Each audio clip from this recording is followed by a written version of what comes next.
Lagos burns beneath the glassy sky, where wealth wears marble and gold.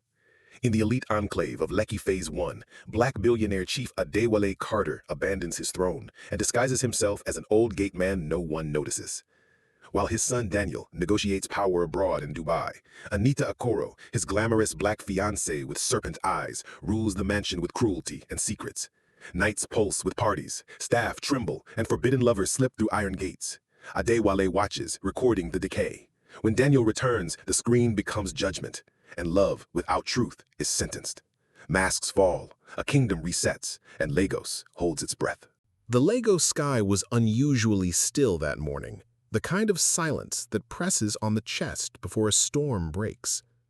Inside the sprawling Carter estate in Lekki Phase 1, the Beverly Hills of Lagos, Chief Adewale Carter stood at his balcony, hands clasped behind his back.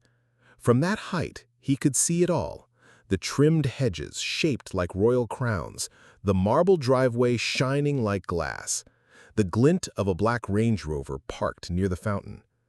It was a palace carved out of wealth, a kingdom he had built not for himself, but for his only son, Daniel. And yet, none of it gave him peace.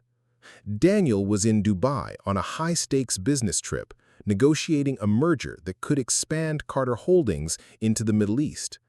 For weeks, Daniel would be away, and in his absence, he had left behind something far more precious than money or contracts: his fiancée, Anita Akoro. Beautiful, sophisticated, dripping with luxury brands, Anita had the poise of a queen. But to Adewale, she had the charm of a serpent. Her laughter never reached her eyes. Her words carried sweetness, but dripped with calculation. He had warned his son many times. "Daniel, love her if you must, but do not blind yourself," he had said. Daniel had only smiled, calling his father old-fashioned, stuck in the past. But Adewale Carter was no fool. He had fought his way to the top of Nigeria's business elite, surviving betrayals that would crush lesser men. And his instincts had never failed him. Now, with Daniel out of the country, he saw his chance. He could have hired private investigators, like other billionaires would, but that was too easy. Too impersonal. No, if Anita was to be tested, he would conduct the test himself. That afternoon, the compound changed. Gone was the regal figure in a hand-woven agbada, gold wristwatch glinting in the sun. In his place stood a frail, limping man in a faded blue uniform, his hair powdered gray, his face aged with careful makeup. The Rolex was tucked away in a drawer. In its place, a cheap plastic watch ticked faintly. Chief Adewale Carter, feared CEO, had vanished. Standing by the gates was a poor gatekeeper no one would look at twice. When Anita saw him for the first time, she didn't even blink. "New gate man?" she muttered to the cook without making eye contact. "Daniel said he should work here. Fine. But he better be useful. I don't like lazy people in this house." Tossing her braided hair, she walked past him like he was air. Adewale gripped the iron gate with one hand, staring silently. In that moment, he knew his worst suspicions might be true. The days that followed would peel away the mansion's glossy veneer. Behind the chandeliers and luxury cars, rot lurked in the shadows. The gate man no one respected was now the only witness to it all.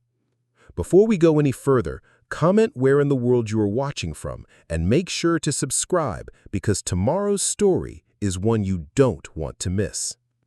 Inside the estate, Anita strutted like a queen, barking orders at staff, cursing the cook for an omelet too runny, slapping the maid for wrinkled sheets. Adewale, still in disguise, endured quietly. Every insult, every command, every act of cruelty was a test. For her and for him. By nightfall of the fourth day, the real storm broke. From the shadows of the gate, Adewale watched as headlights cut across the compound. A sleek Lexus rolled in, and Anita, barefoot in a silk robe, ran out to greet the driver.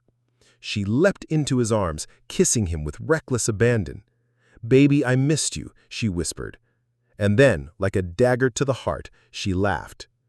"Daniel is such a fool. He thinks I'm waiting here, crying for him.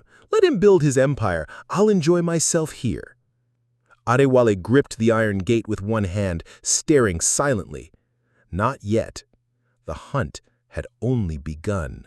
The morning sun in Lekki rose with a deceptive warmth, casting golden rays over the Carter estate.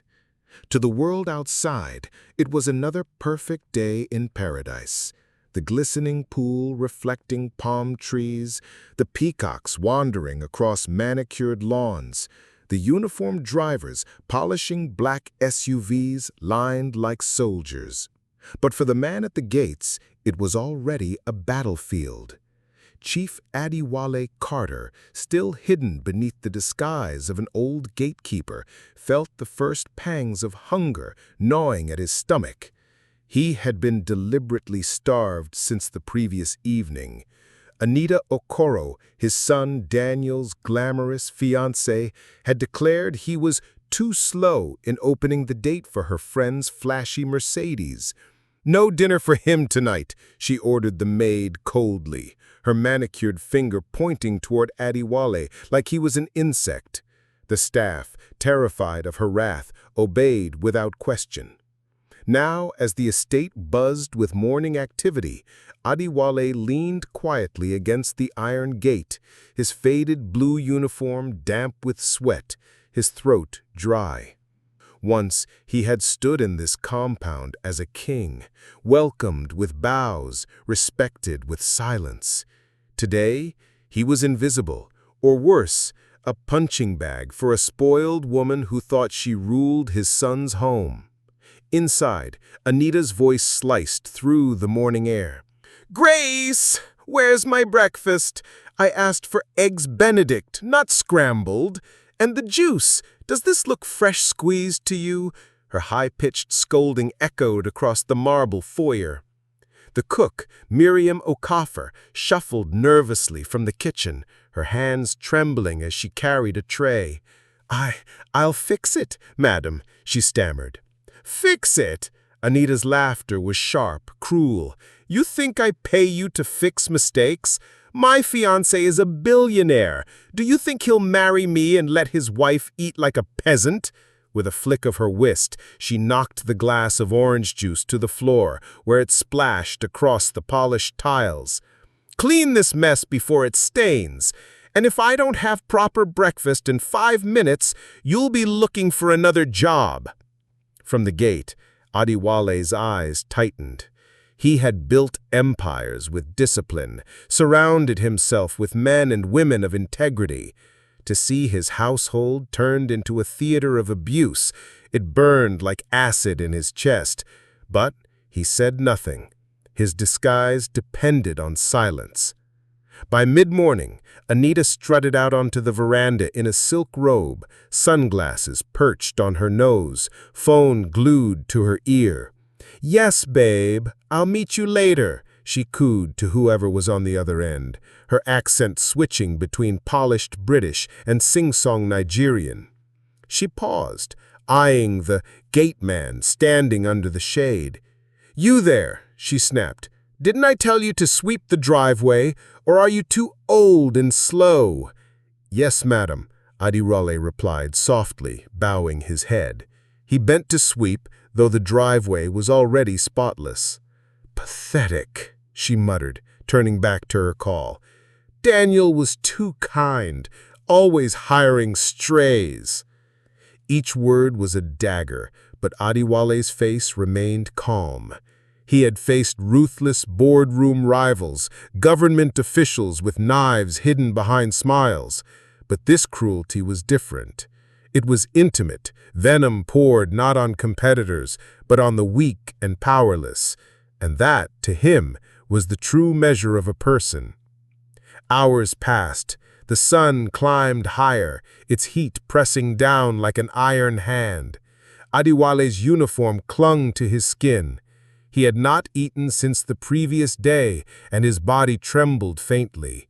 Still he worked, sweeping, carrying bags, holding open doors, tasks his true self had not done in decades. The humiliation was real, but so was his resolve. By noon, Anita stormed into the kitchen again. "Who prepared this lunch?" she shouted, holding a plate of jollof rice as if it were poisoned. I did, madam," said Miriam timidly. "Do you call this rice fluffy? It's soggy. Do you want to kill me with embarrassment if guests come?" Without hesitation, Anita flung the plate onto the floor, the rice scattering like confetti. She raised her hand and slapped Miriam hard across the cheek. "Clean this up, useless girl." A hush fell over the staff. The driver froze in place. The gardener turned away. No one dared speak. From the shadows near the doorway, Adewale's fists curled, veins bulging against wrinkled makeup. Every instinct screamed to intervene, but he forced himself still. He was not here to save the maid in that moment. He was here to gather the truth.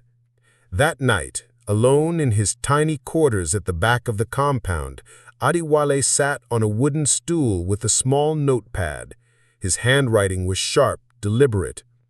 Day 3, starvation used as punishment, verbal abuse of staff, physical assault on maid, 0 remorse.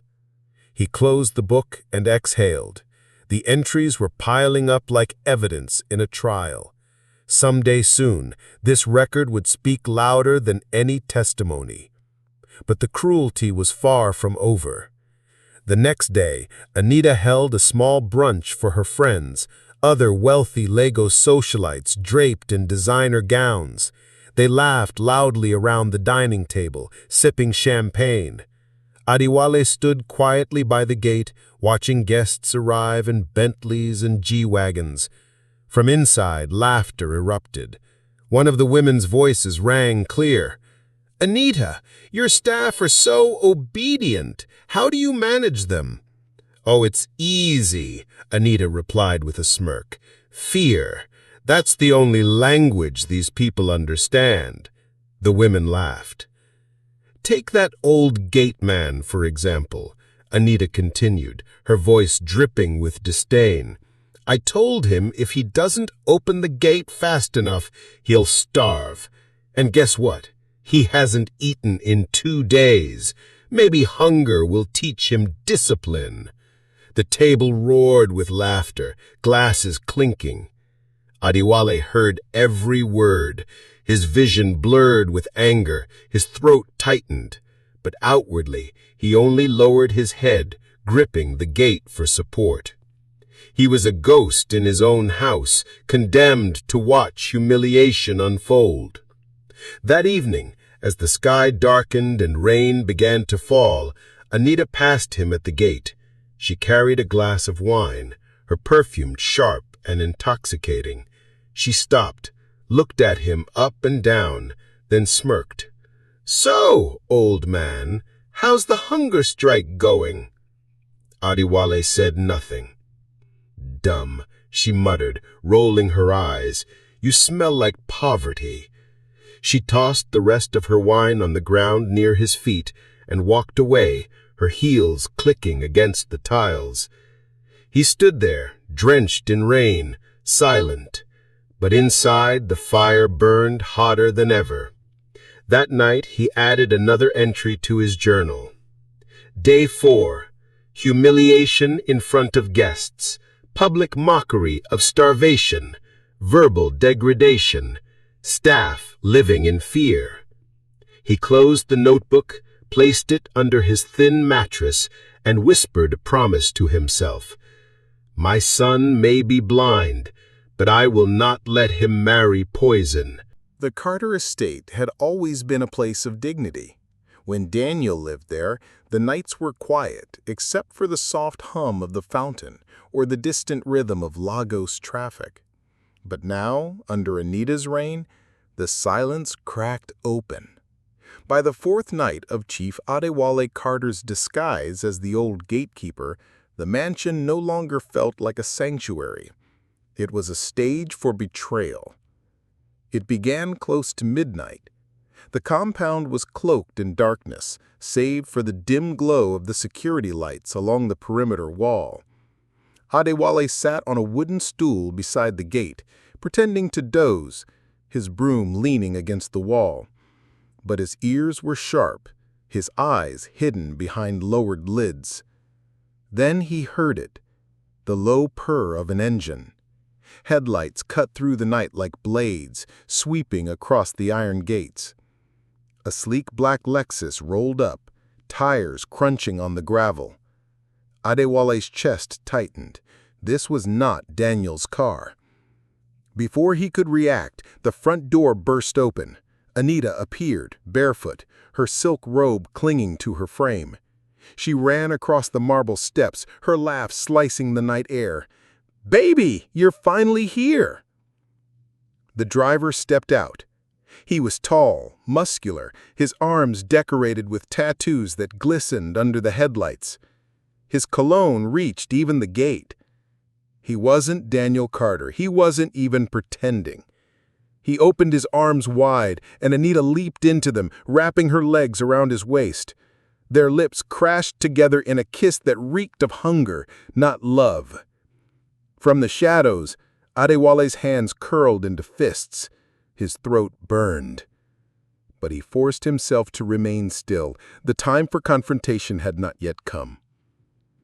"James is such a fool," Anita whispered between kisses, her voice carrying across the compound like poison on the wind.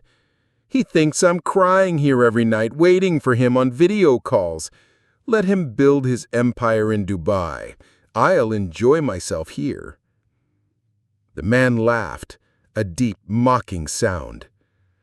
"And when he comes back?" Anita smirked. "He'll never know. And even if he suspects, I'll cry. I'll play the victim. He loves me too much to question me." Together, they disappeared into the mansion, leaving the Lexus gleaming under the night sky. Adewale remained at the gate, the anger in his chest pressing like a stone. He had witnessed corporate betrayals worth millions, but nothing compared to this. To see his son's future destroyed by a woman's deceit, it was almost unbearable. Yet he knew one thing. He needed proof, not rage. Rage could be denied. Proof was undeniable. The following nights only deepened the wound. On the sixth night, another visitor arrived. This time it wasn't the tattooed lover, but a woman, tall and stylish, with golden braids that shimmered under the moonlight. Anita greeted her with wine glasses already in hand. "Darling, you came!" she exclaimed, pulling her into the house. From his post by the gate, Adewale could hear the faint echoes of giggling, clinking glasses, laughter too intimate to be casual. Hours later, the sounds turned unmistakable. Moans, hushed whispers, the creak of bed springs. The mansion, once Daniel's pride, was now a playground of betrayal. Day after day, Adewale recorded it all in his journal. Day 6.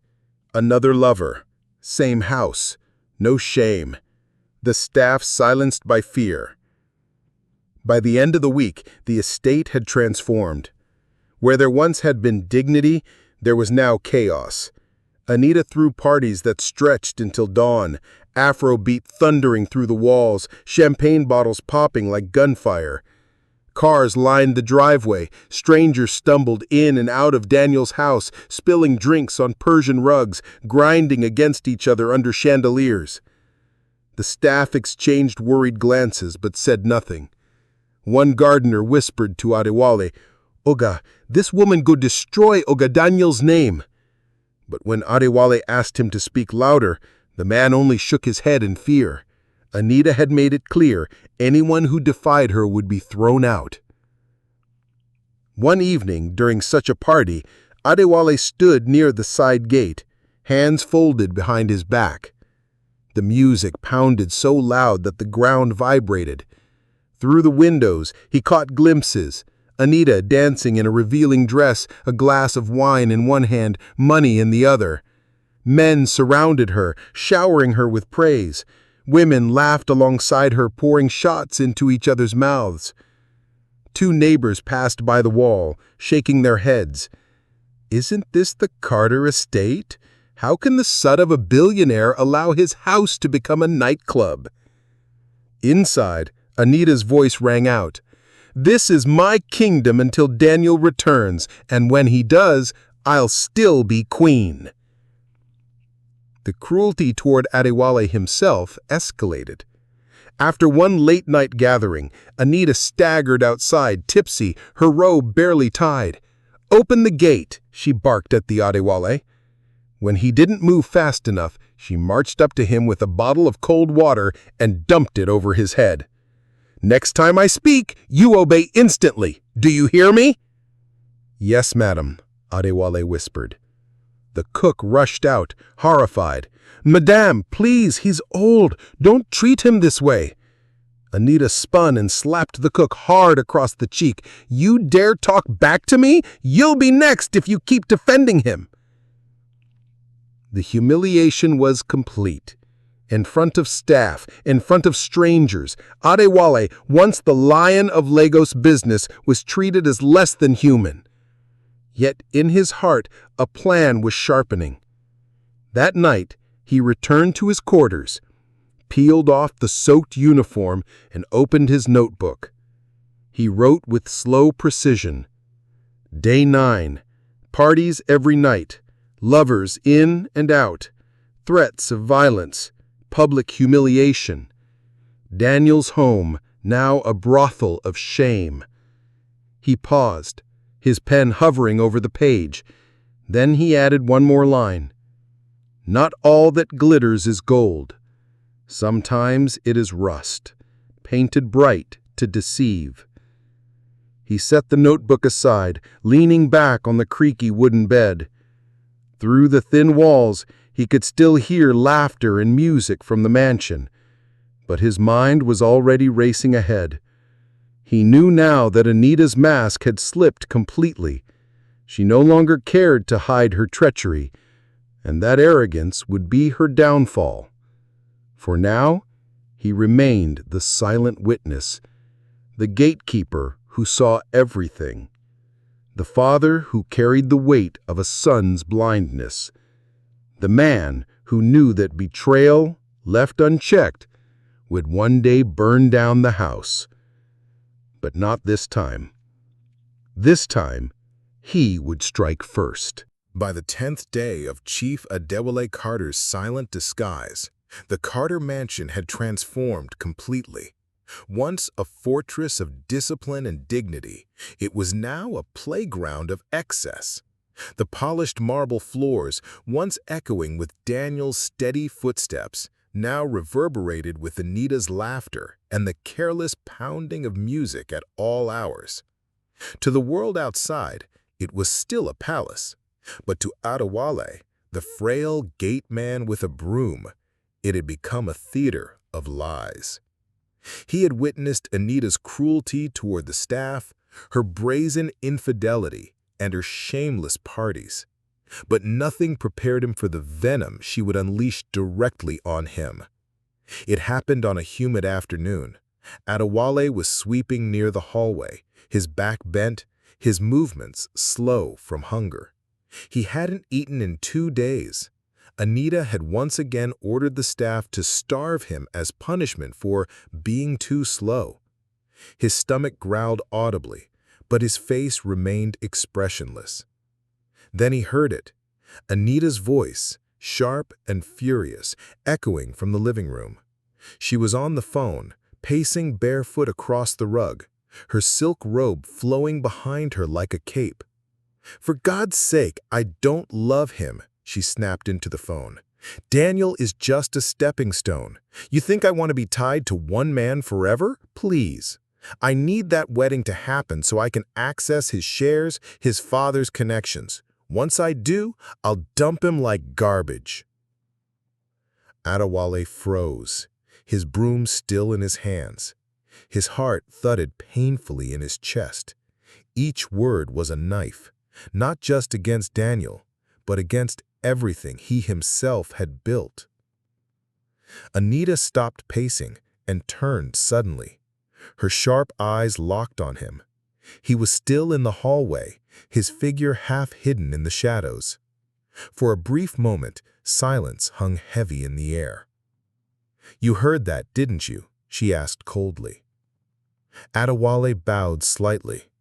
"I heard nothing, madame," he said softly. Her lips curved into a cruel smile as she sauntered toward him. Her long red nails tapped against the glass of wine she carried. Click, click, click, like a countdown. She stopped just inches from his face, her perfume thick and suffocating. "Don't lie to me, old man," she whispered, her tone dropping to something deadly. "I know you heard, and if you dare repeat a word to Daniel when he returns, I'll destroy you." She raised one finger, pressing it against his chest with a mocking gentleness. "I'll scream that you tried to touch me. I'll cry, I'll cut myself if I have to. Daniel will believe me. The world will believe me. And you?" She leaned closer, her breath hot against his ear. "You'll rot in a Khoi prison branded as a rapist. You'll die there, and your family name will rot with you." And then, without warning, she slapped him hard across the face. The crack echoed down the marble hallway. "You're nothing, just a gate man. Remember your place." Adewale staggered slightly, his cheeks stinging, but his eyes remained calm.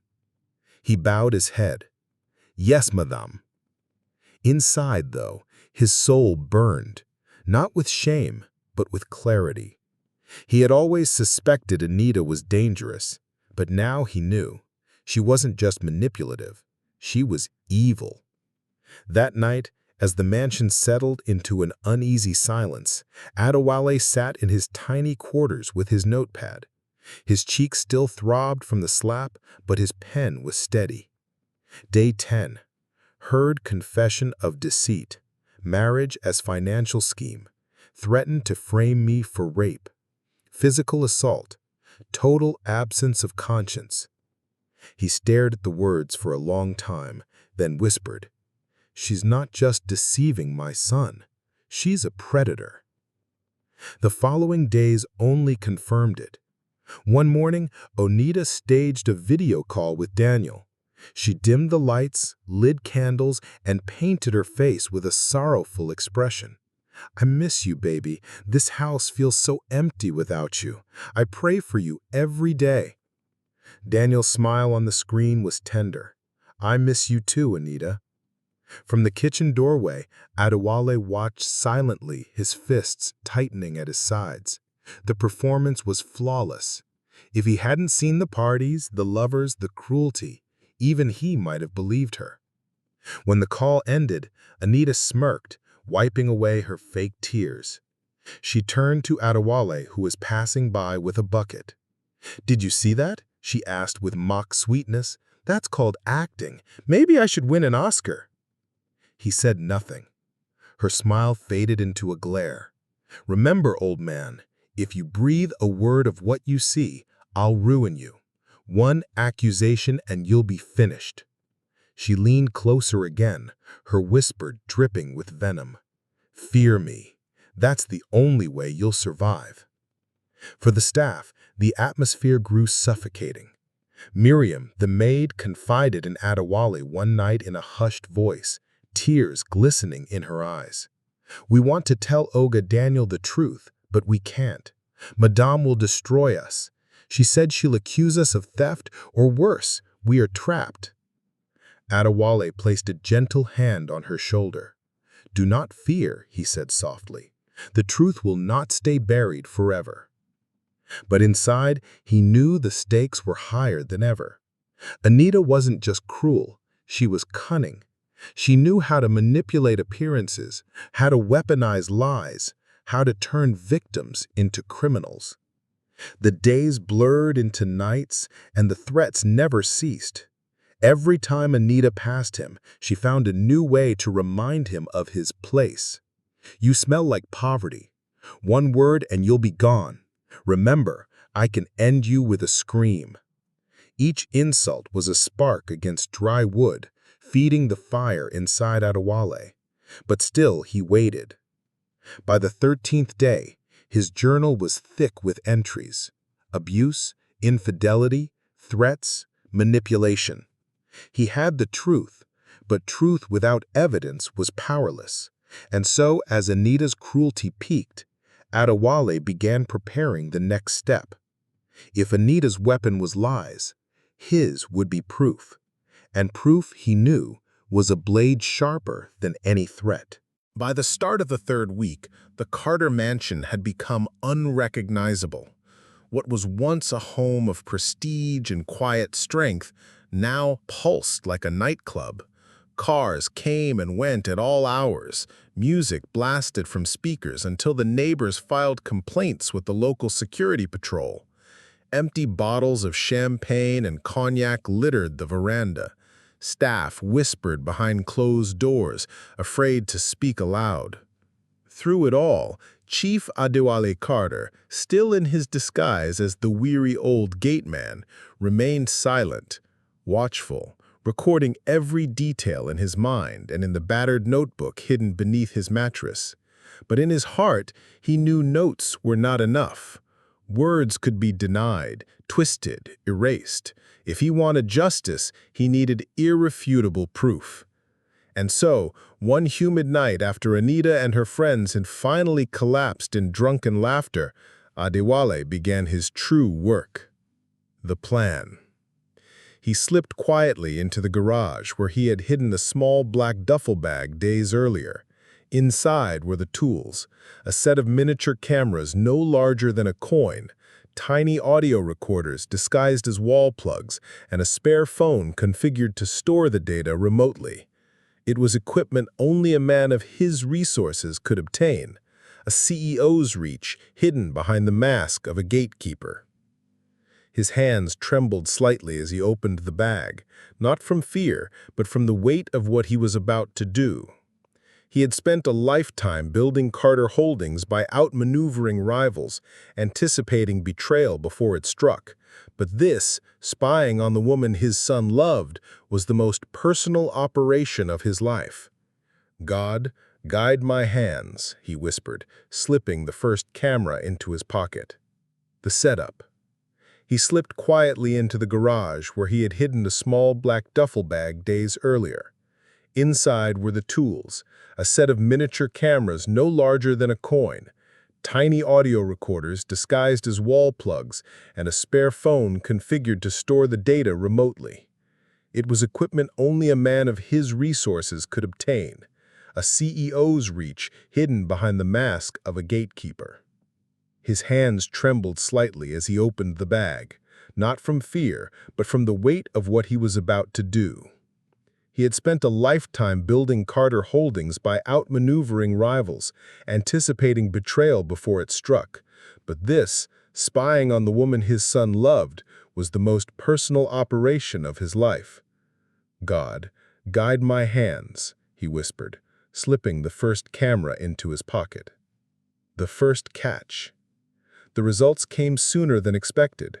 That very evening, Anita welcomed another visitor, a short man with flashy jewelry and an arrogant swagger. Adewale, stationed by the gate, pretended to sweep, but the hidden cameras saw everything. Inside, the man kissed Anita on the lips before she handed him a bottle of Hennessy. "Daniel will be gone for 2 more weeks," Anita said with a seductive smile. "This house is mine now." They danced drunkenly in the living room, spilling liquor on the floor. Later, they stumbled into the guest room. The cameras caught it all: the laughter, the intimacy, the betrayal written in every careless gesture. Adewale checked the footage the next morning on his spare phone. His chest tightened, but his lips curled into a grim smile. For the first time, the lies were no longer whispers. They were pictures, moving, undeniable. The confession. Days later, he captured something even more damning. Anita, pacing barefoot across the marble floor, was on another heated phone call. "I don't love him," she shouted. "Daniel is just a stepping stone. Once I get the ring, I'll control everything, even his father's company. He's blind, a fool. By the time he realizes, I'll already own half of his world." The recorder picked up every word, her voice sharp and venomous. Adewale replayed it again and again in his quarters, each repetition driving the blade deeper, but he felt no despair, only resolve. With this, she could never claim innocence. The mockery. One bright afternoon, Anita stood on the balcony in full view of the neighborhood, sipping champagne and talking loudly on the phone. "Yes, babe, Daniel comes back next week," she said with a laugh. "But don't worry, I've already booked us a suite in Banana Island. We'll celebrate before the wedding. He'll never know." Below, Adewale was watering flowers. She turned, noticing him, and smirked. "You, gate man, trim the hibiscus, not the roses. Or should I cut your ears to remind you?" She shoved the scissors into his chest before walking off. The camera hidden on the balcony rail captured everything: her cruelty, her arrogance, her complete lack of fear. The breaking point. The final piece of evidence came during a late-night party. Anita, surrounded by friends, raised a glass. "Meet Carlos," she announced proudly, introducing her ex-boyfriend to the crowd. "He's my past, present, and future. Daniel is just my investor." The room erupted in laughter, the guests clinking glasses in cruel agreement. Adewale, watching from the kitchen door, felt his jaw tighten. The staff exchanged horrified looks. Still, no one spoke. But the cameras spoke. They captured Anita's words in crystal clarity. The journal. Back in his quarters, Adewale updated his notebook, but this time the entries were not just for himself.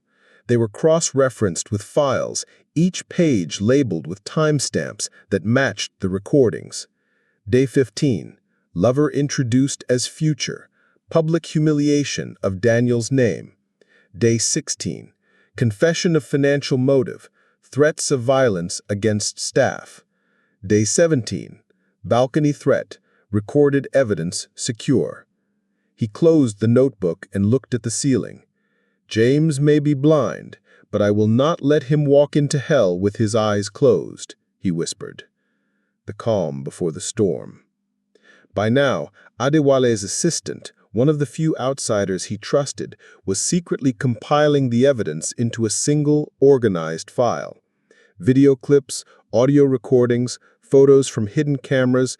It was a dossier of betrayal, ready to detonate when the time came. When the assistant asked if he should inform Daniel immediately, Adewale shook his head. "No, let him return in blindness. The truth will hit harder if it comes all at once." The Carter mansion, once ruled by deceit, was no longer just Anita's kingdom. It was a trap, waiting to spring.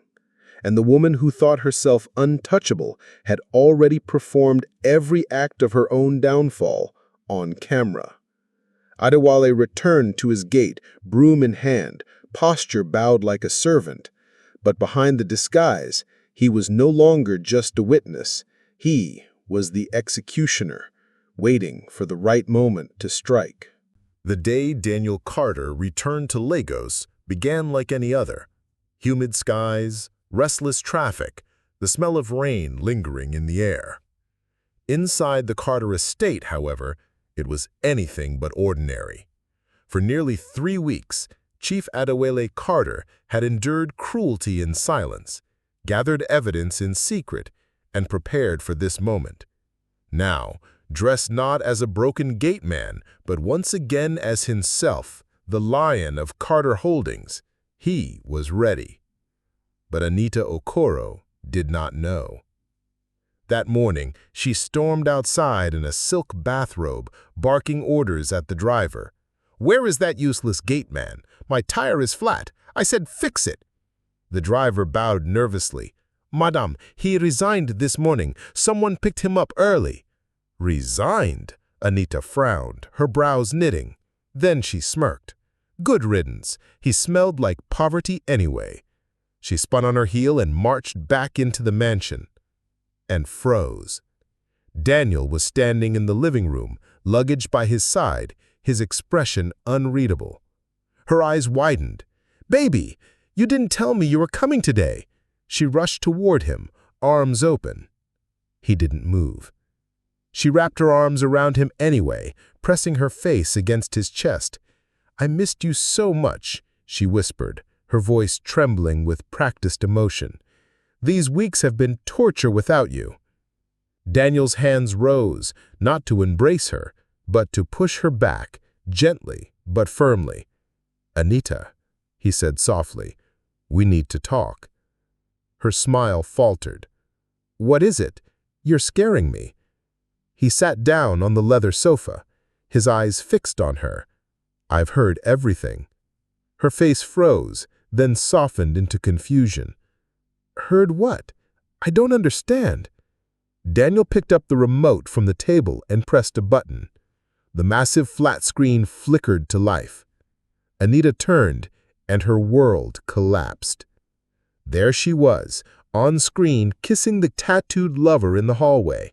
Another clip, laughing with a woman as they disappeared into the guest room. Another still, pouring champagne while declaring, "Daniel is a fool. I'm only here for the money." The living room filled with her own voice, sharp and mocking. "Once I get the ring, I'll control everything, even his father's company." Her knees buckled. The glass in her hand slipped and shattered against the marble floor. I can explain." "You don't need to." Daniel cut her off, his voice cold. Her desperation flickered in her eyes. She dropped to her knees, tears streaming down her face.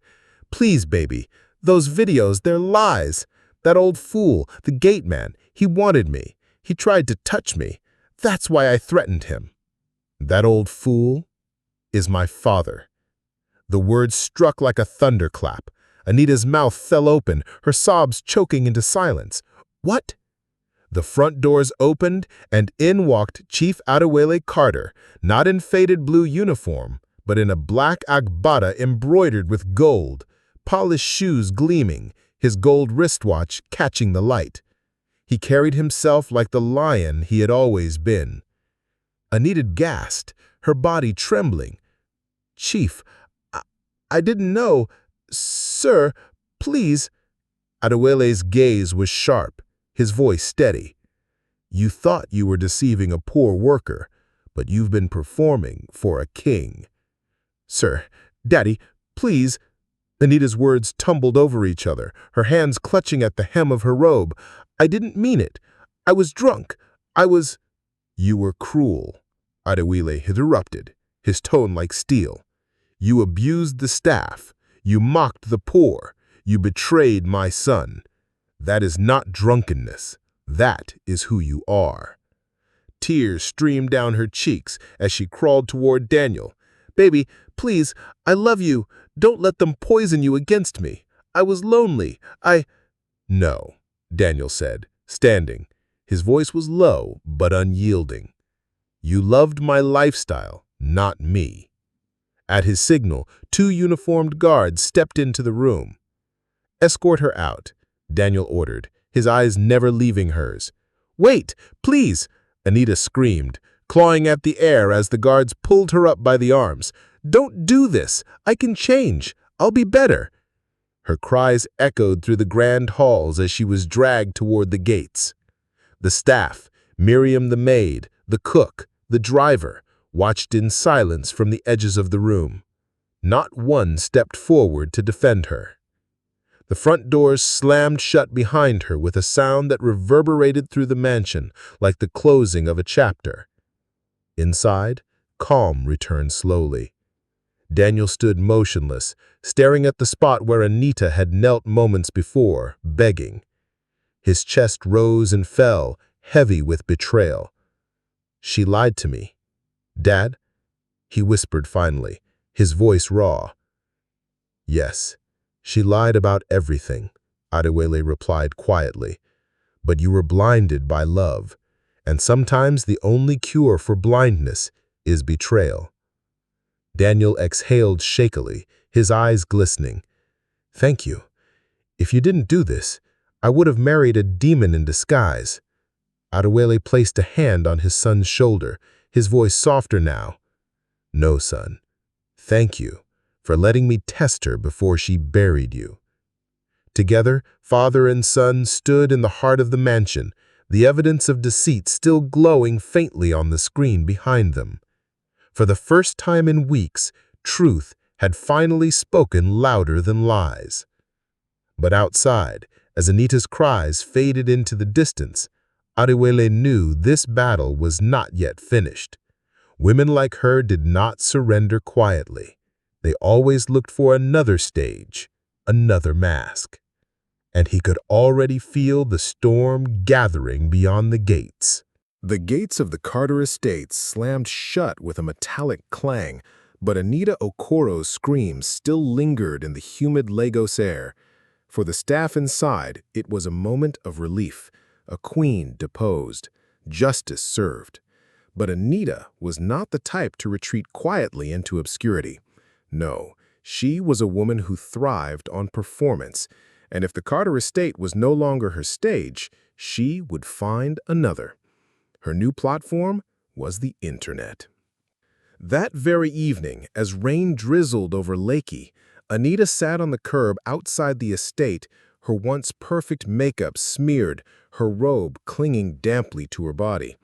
She pulled out her iPhone, snapped a picture of herself with red, swollen eyes, and uploaded it to Instagram. The caption read, "I was thrown out of the house I called home. Lies destroyed my relationship. The truth will come out soon. Hashtag justice for Anita." Within minutes, comments flooded in. "She was used and dumped. Men are wicked.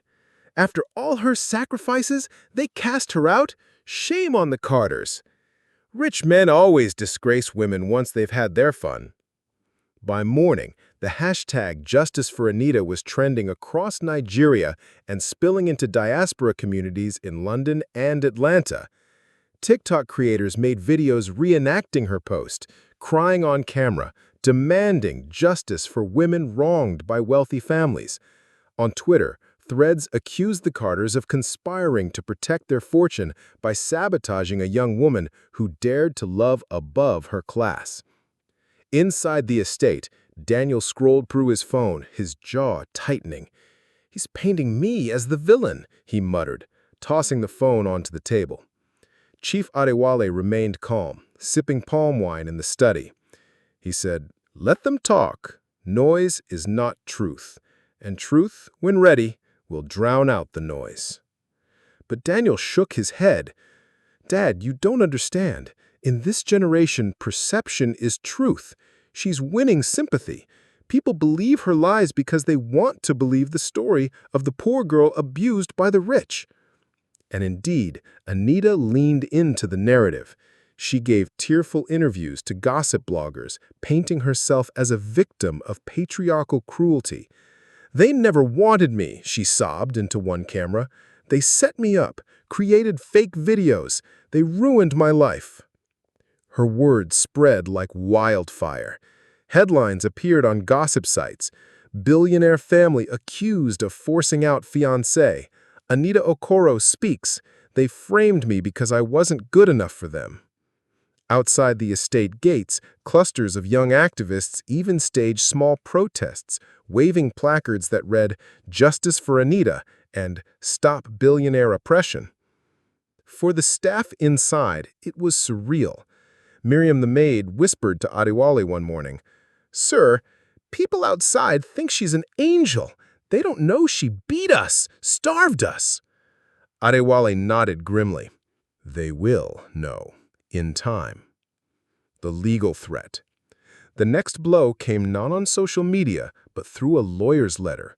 Daniel received it on a Friday morning, crisp and formal. Case: Anita Okoro versus Carter Holdings. Charges: defamation, emotional distress, conspiracy. "She's suing us," Daniel said, flatly, tossing the letter onto the desk. The family's legal team convened immediately. She claims you and your father created fabricated videos to tarnish her image. She's seeking damages for emotional abuse and reputational harm." Daniel chuckled bitterly. Fabricated? Does she think the world will believe she's innocent? Adewale leaned forward, his eyes sharp. "Not think, son. She knows the world wants to believe. Lies spread faster than truth. That is her weapon." "Then what's ours?" Daniel asked. "Proof," Adewale replied simply. "We don't fight noise with noise. We fight with silence, then strike with evidence." The online war. While the Carters prepared quietly, Anita escalated publicly. She went live on Instagram, sobbing as thousands tuned in. "I gave him everything," she cried, clutching tissues. "I loved him with my whole heart, but his family never accepted me. They treated me like dirt, like I wasn't worthy. They lied about me, and now the world thinks I'm evil." Viewers flooded her with heart emojis and words of support. Some even tagged Daniel, demanding explanations. On Twitter, feminist activists debated fiercely. Some argued Anita was a victim of classism and misogyny.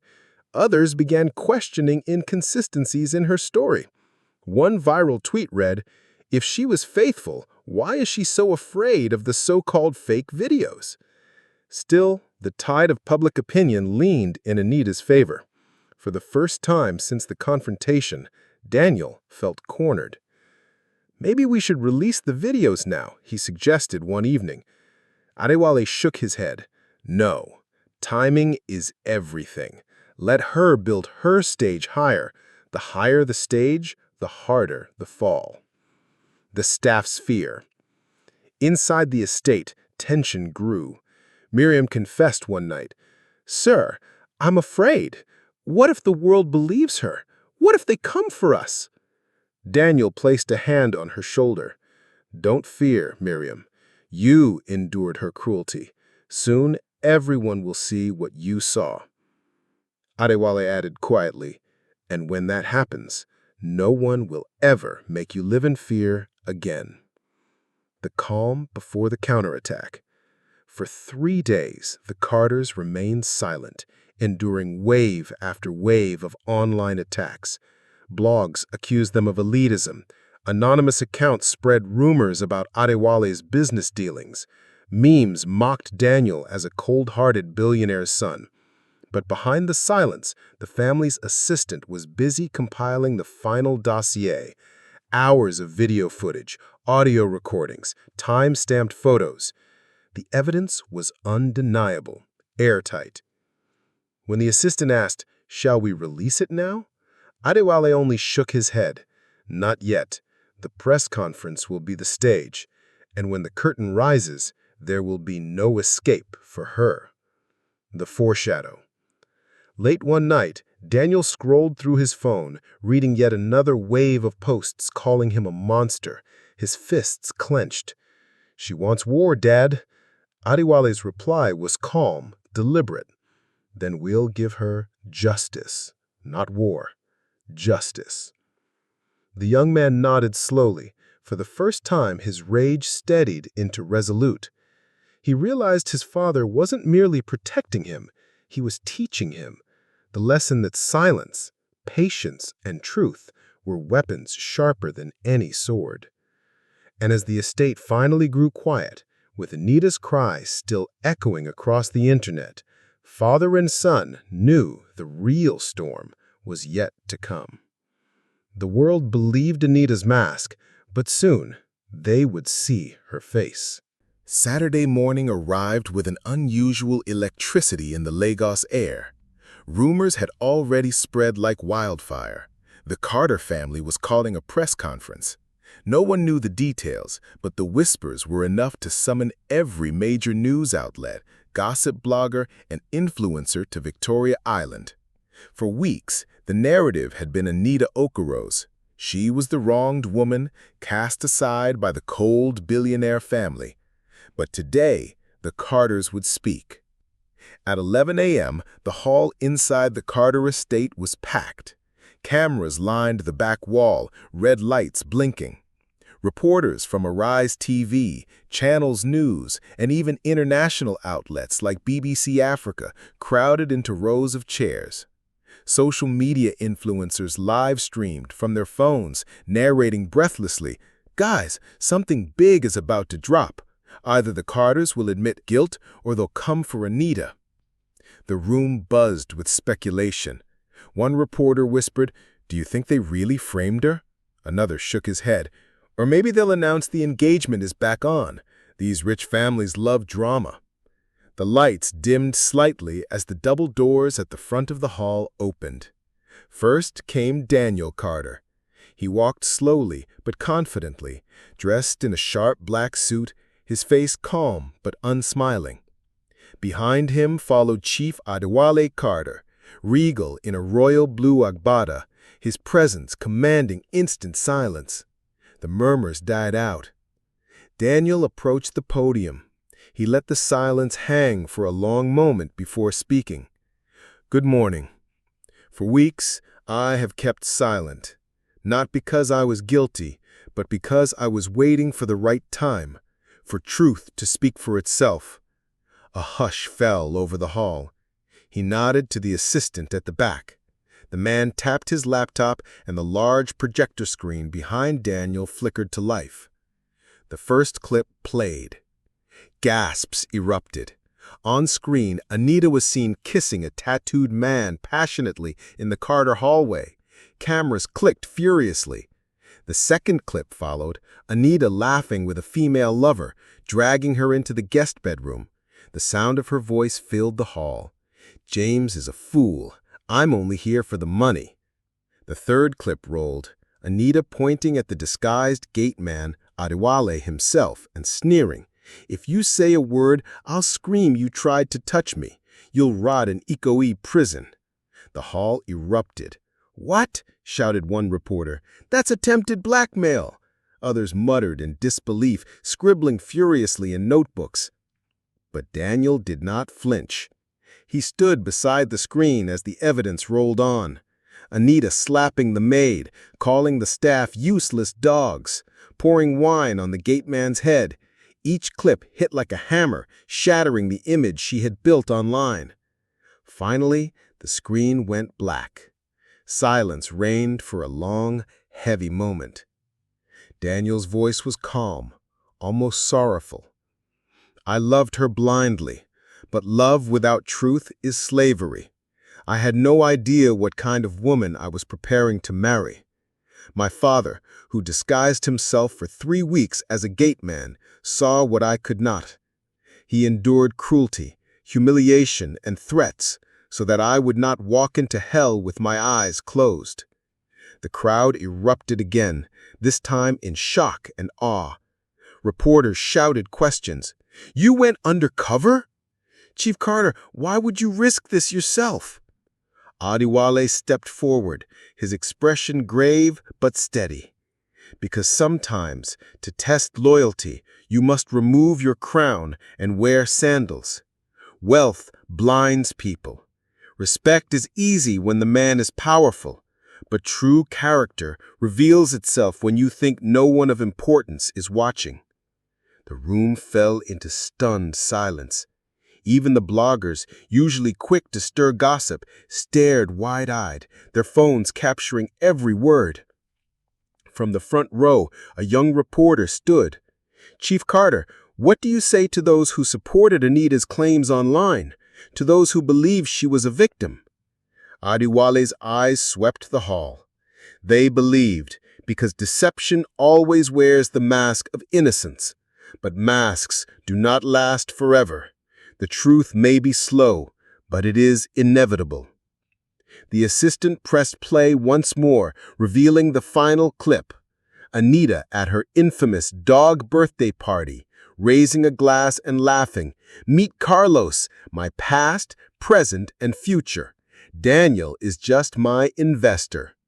The hall exploded in chaos. Reporters shouted, cameras flashed, bloggers screamed into their live streams, "She's finished, completely finished." Daniel raised a hand, calming the room. I do not show this to shame her, but to free myself from lies. I reclaim my peace today." For a moment, there was silence.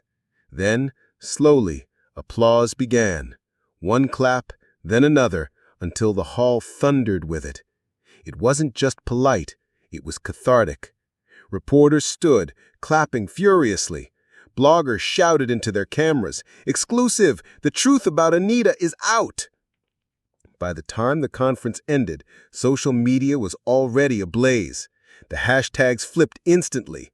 Hashtag Justice for Anita vanished, replaced with hashtag Anita exposed, hashtag Gateman was the father, and hashtag Carter Justice.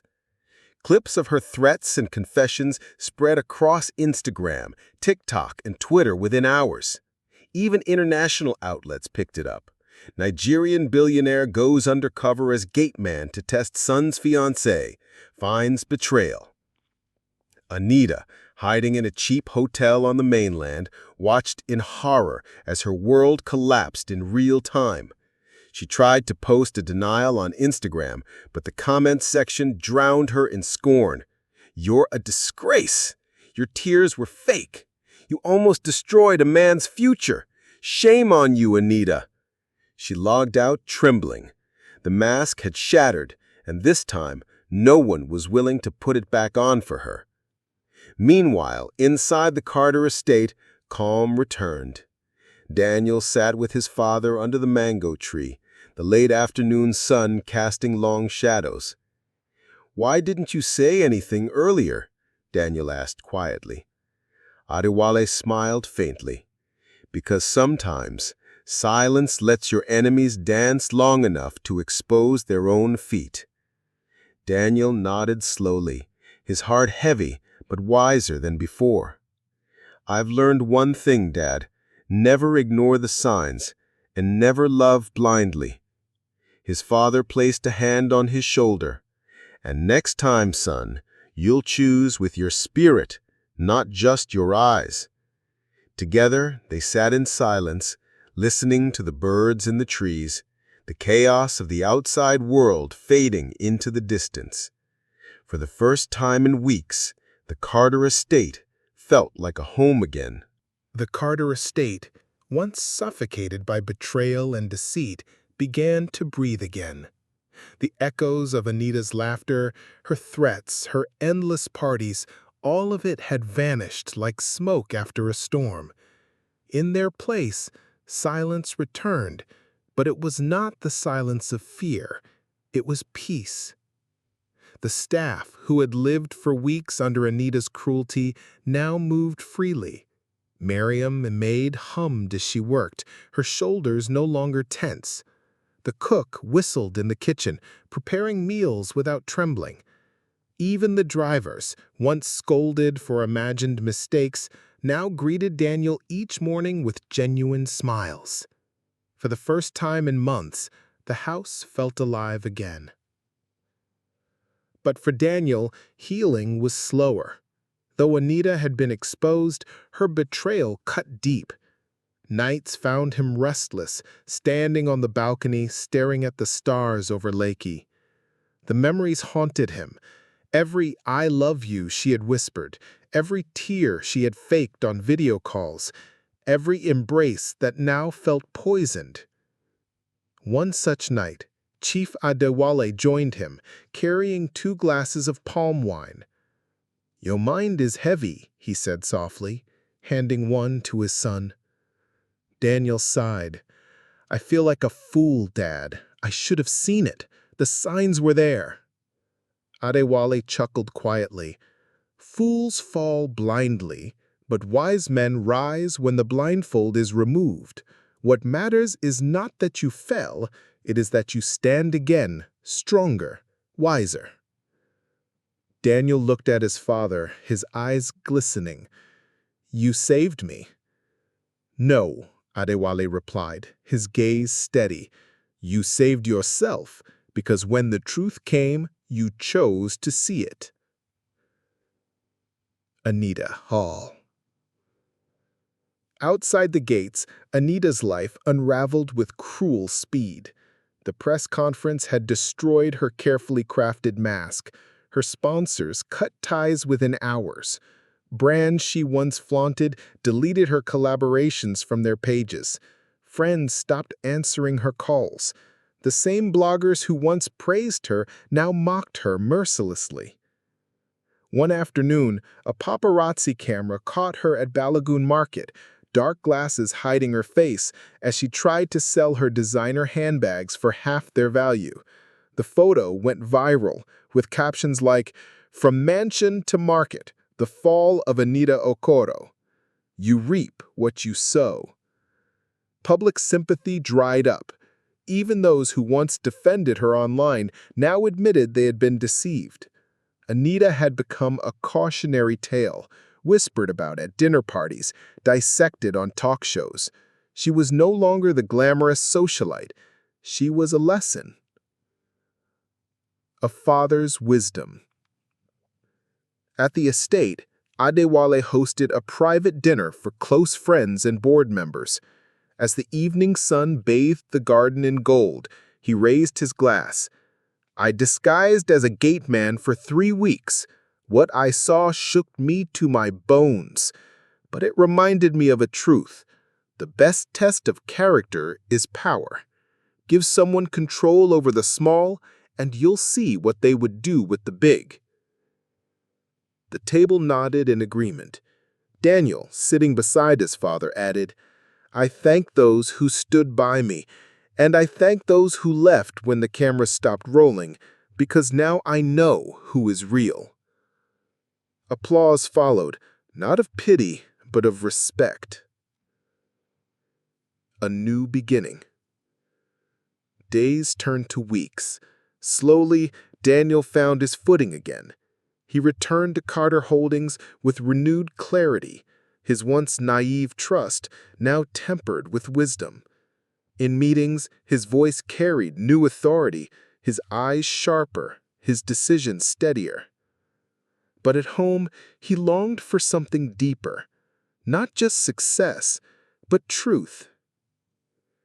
"Dad," he said one morning over breakfast, "I want something real, someone good, someone who won't pretend."